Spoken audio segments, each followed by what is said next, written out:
Bonjour mes abonnés, bonjour tout le monde. C'est Giovanni. Je fais cette vidéo au sujet de Gaza, encore une fois.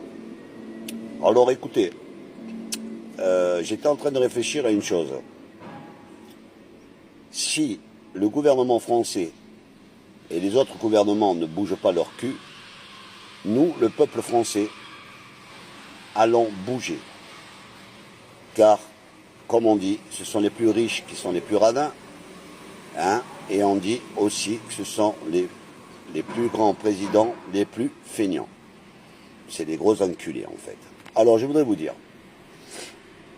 je suis prêt demain à prendre les armes à la main et à aller combattre Israël contre ce génocide, contre une élimination de la population complète, de la population palestinienne. Je demande au gouvernement français de faire le nécessaire pour, au début, un cessez-le-feu et vous mettre en accord avec les Israéliens pour un arrêt immédiat des combats.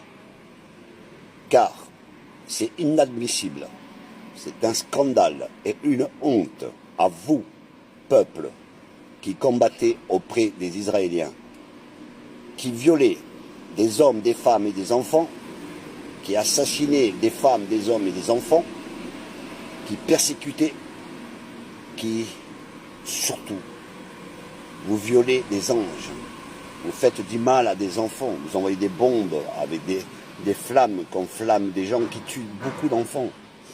Je déteste cela. Dans mon dos, il y est tatoué « Seul Dieu peut me juger ». Et c'est bien la vérité. Moi, je ne juge personne, je constate une chose, que vous êtes des assassins, que vous êtes des hommes de Satan. Je vais vous dire une chose, ce n'est pas parce que vous avez tous les droits en étant président ou ministre ou député, le droit de ce que moi je dois penser. Ma façon de penser, elle est à moi, vous ne me l'enlèverez jamais. Alors ce que moi je dis aujourd'hui, Giovanni, je le dis haut et fort, ce que pensent tous les gens, beaucoup de gens, tout bas sur leur canapé. J'en ai marre d'être assis et d'entendre que tous les jours des enfants se font assassiner, violés, martyrisés. Vous leur avez volé leur terre, vous allez leur rendre leur terre. Pourquoi?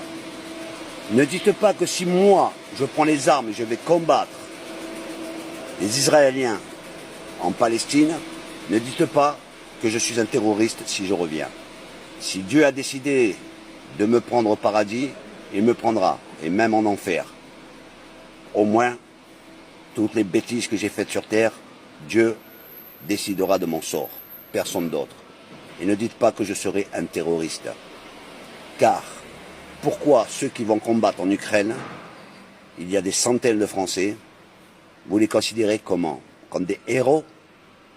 Pas comme des terroristes. Si je vais combattre en Palestine, vous allez dire que je suis un terroriste? Non, messieurs. Non, j'ai pas une fiche S. Je suis un citoyen français qui paye des impôts comme tout le monde, mais qui en a marre de rester devant sa télévision, le cul sur sa chaise, en train de regarder des enfants se faire massacrer. Alors maintenant, il faut agir. Moi, je vais passer au-dessus des lois. Moi, les lois françaises, je m'en bats les couilles. Les lois françaises sont à deux vitesses. La justice française à deux vitesses. Il n'y en a pas. Il n'y en a pas. Les cols blancs sont toujours privilégiés et les droits communs, comme moi, on est jugé comme de la merde. Alors écoutez-moi bien. Moi, je suis prêt à aller défendre des enfants martyrisés. Je suis prêt à aller défendre une population qui est en danger. Je suis prêt à aller défendre les valeurs des Palestiniens. Je suis prêt à aller défendre la liberté des Palestiniens. Alors écoutez, il y a beaucoup de gens qui m'ont répondu et qui veulent venir m'accompagner. Mes frères, vous êtes les bienvenus. Mais dites-vous bien une chose, qu'il est possible que nous ne reviendrons pas. Mais ça, quand on y va, on le saura. Pourquoi? On sait qu'il est possible qu'on ne revienne plus.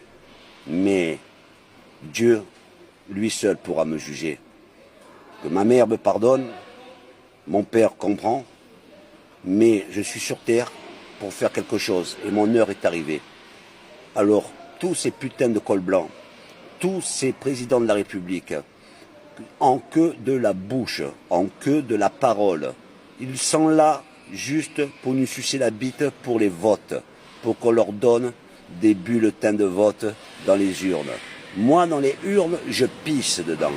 Alors maintenant, j'ai décidé, et je le jure devant Dieu, et qu'il m'en soit témoin, que si il y a une vingtaine ou une trentaine de personnes qui est prêtes à me suivre pour la Palestine, on se laisse nos coordonnées en privé, on se donne rendez-vous et on y va.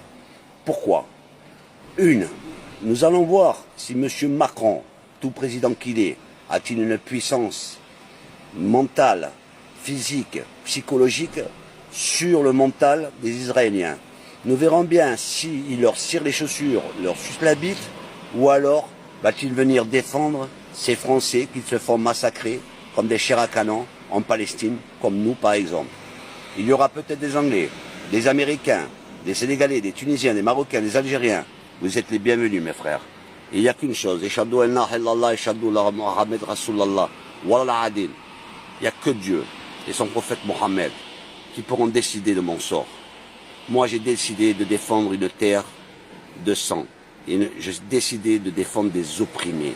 Des opprimés, ce qui veut dire personne ne bouge. Tout le monde bouge pour l'Ukraine, mais personne ne bouge pour la Palestine. Vous ne faites que des paroles. Vous dites que des conneries. Des cessez-le-feu. Des cessez-le-feu. Il n'y en a pas. On dirait que ce monsieur Betanyahou, là, hein, le ministre israélien, vous fait peur. Mais qui c'est qui ne lui met pas encore une balle dans la tête? Je ne comprends pas. Avec tous les services secrets, vous voulez arrêter une guerre. Hein? Et quand je dis qu'Hitler avait raison, Hitler avait raison, oui. Il avait quelque chose de caché. Il savait quelque chose en voulant éliminer toute cette population israélienne. C'est qu'il savait quelque chose. Ce sont des gens. C'est une secte, c'est une communauté. C'est comme les francs-maçons, ça. Et encore les francs-maçons, on ne les entend pas. Mais croyez-moi, c'est une secte. Alors je suis prêt à prendre les armes. Je dis bien, hein, devant la caméra, je suis prêt à prendre les armes pour, même si je dois mourir, sauver au moins une âme, ou sauver au moins un enfant. Je voudrais voir un enfant de la Palestine avec un sourire sur le visage, et non le voir pleurer en parlant au téléphone à sa mère, baba, baba, baba. Ils font pleurer les imams, ils font pleurer les curés, ils font pleurer tout ce qui est religieux, mais même le pape ne bouge pas son cul de sa chaise. Même les grands musulmans, les sultans, les Arabies Saoudites, tout ça ne bouge pas. Personne ne bouge, ils ne font que parler, ils ne font que être sur les premières pages des journaux, soi-disant, je suis le roi de tel, je suis ça, il n'y a rien. Alors écoutez bien. Dieu nous a créés pour que nous fassions quelque chose sur cette terre. J'ai 57 ans aujourd'hui. Et je vais vous dire une chose. Je crois que mon heure est arrivée. J'ai compris pourquoi Dieu m'a créé. Hein? J'en ai fait des choses. Mais là, je suis prêt à aller mourir, à aller donner ma vie pour sauver un enfant. Vous allez me suivre? Si oui, si c'est non, restez assis, le cul sur votre chaise, et priez le bon Dieu que ça n'arrive pas devant votre porte. Parce que ceux qui ne veulent pas se mêler de cela, dites-vous bien que ça peut arriver à n'importe qui. Demain, on peut frapper à votre porte, violer votre femme et vos enfants devant vos yeux et vous direz rien. Je vous salue à tous et Israël, attendez bien à combattre.